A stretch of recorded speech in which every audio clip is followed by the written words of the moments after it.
আসসালামু আলাইকুম সবাইকে। আজকে হাজির হয়েছি ইতালির স্টুডেন্ট ভিসার এই বিষয়গুলো ক্লিয়ার করার জন্য, যে আপনারা অনেকেই প্রশ্ন করেন বা অনেকেই আমাদেরকে ফোন কল করেন। ইতালিতে স্টুডেন্ট ভিসায় এই মুহূর্তে first global visa consultancy visa processing এর কাজগুলো করছে কিনা বা স্টুডেন্ট ভিসার ফাইলগুলো প্রসেস করছে কিনা, একদম ক্লিয়ার একটি ইনস্ট্রাকশন আজকে দিব। একটু যদি আপনারা মনোযোগ দিয়ে পুরো ভিডিওটা খেয়াল করেন তাহলে অবশ্যই ইতালিতে যারা স্টুডেন্ট ভিসায় পড়তে যেতে ইচ্ছুক 2026 সালের সেপ্টেম্বর ইনটেকে, তাদের জন্য আসলেই উপকৃত হবে। প্রথমত, যারা ব্যাচেলর প্রোগ্রামে ইতালিতে স্টুডেন্ট ভিসায় পড়তে যেতে চান তারা কিন্তু এখনো ফার্স্ট গ্লোবাল ভিসা কনসালটেন্সির মাধ্যমে ব্যাচেলর ডিগ্রিতে পড়ালেখা করতে যেতে পারেন। তবে আগে আপনারা দেখেছেন আমাদের অনেক ভিডিওতে আমরা চেষ্টা করেছি যাদের আইএলটিএস নেই শুধুমাত্র টলক এক্সাম দিয়েই আপনাদেরকে ইতালিতে স্টুডেন্ট ভিসার প্রক্রিয়াটি সম্পন্ন করতে। কিন্তু 2026 সালের সেপ্টেম্বর ইনটেকে যারা ইতালিতে স্টুডেন্ট ভিসায় পড়ালেখা করার কথাগুলো চিন্তা করছেন তাদের কিন্তু এই জিনিসগুলো আসলে জানা দরকার, যে আপনি কি কি জিনিস ফেস করবেন যা আগে যারা স্টুডেন্ট ইতালিতে পড়াশোনা করতে গিয়েছে তাদের ফেস করতে হয়নি। ইতালিতে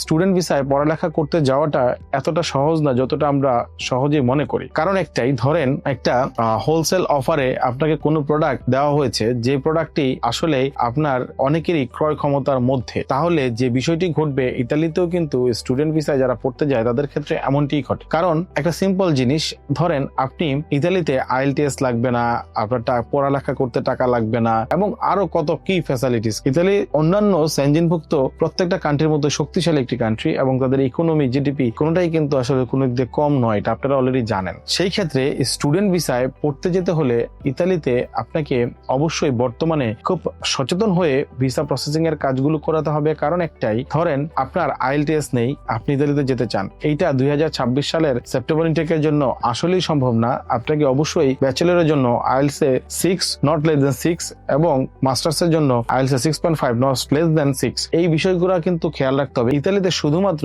ইংরেজি প্রফিসিয়েন্সি টেস্টটাই গুরুত্বপূর্ণ না, ইতালিতে পুরো ফাইলটাকে সঠিকভাবে প্লেস করাটা তার চেয়েও বেশি গুরুত্বপূর্ণ। ধরেন আপনার প্রত্যেকটা দেশেই কিন্তু স্পন্সর অথবা টাকা পয়সা দেখাতে হয়, যে আপনার কি পরিমাণের SOW আমরা যেটাকে বলি সোর্স অফ ওয়েলথ, কি পরিমাণের আপনি আছে সেটাকে দেখাতে হয় বা প্রমাণ করতে হয়। প্রশ্ন হচ্ছে ইতালিতে এখন আইএলটিএস 6.5 দিয়েও কেন আমরা অনেক সময় ফাইল নিতে অনিচ্ছা প্রকাশ করি? কারণ যদি আপনার রেজাল্টটা 60% এর নিচে থেকে থাকে তাহলে কিন্তু আপনার আইএলটিএস 6.5 এবং আপনার ব্যাংকে অনেক টাকা আছে বা আপনার যথেষ্ট টাকা আছে যেটা ইতালিয়ান গভর্নমেন্টকে আপনি দেখাতে পারেন যে আপনাকে ভিসা দেওয়া উচিত, সেই ক্ষেত্রে আপনার ভিসাটা রিজেকশন হতে পারে। কারণ ইতালি যেহেতু টাকা লাগে না, আপনার আইএলটিএস অনেক ক্ষেত্রে আগের বছরগুলোতে লাগতো না, এই জন্য প্রচুর ভিসা ফাইল হইতো। বর্তমানে আপনি যদি 6.5 থেকে থাকে এবং আপনার যদি পর্যাপ্ত ফান্ড, যেটাকে আমরা বলি মোটামুটি 15 থেকে 20 লাখ টাকা যদি আপনার ব্যাংকে বা আপনার বাবা মা ভাই বোন এই ফ্যামিলি মেম্বারদের মধ্যে থেকে থাকে,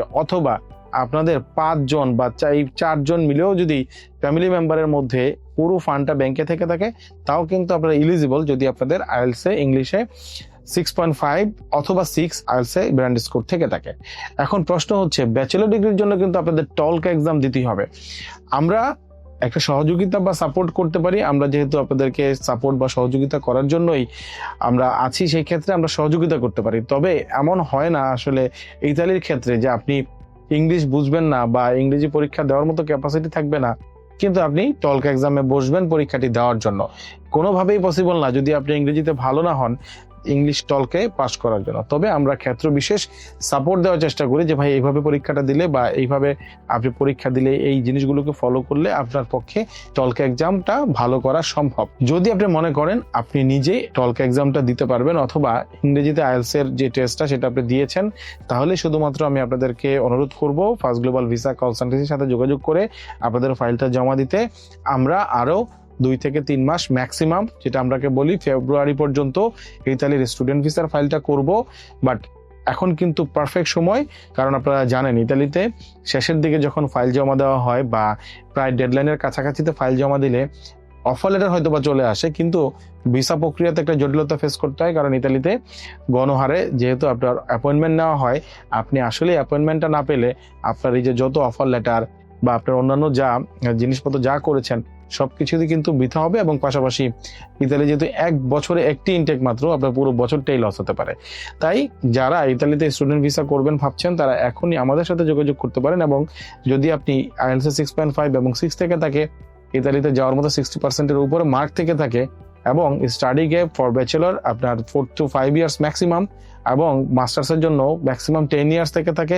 এর মধ্যে যারা আছেন তারা কিন্তু চাইলে আমাদের সাথে যোগাযোগ করতে পারেন, বিস্তারিত জানতে পারেন এবং আমাদের সহযোগিতা চাইলে নিতে পারেন।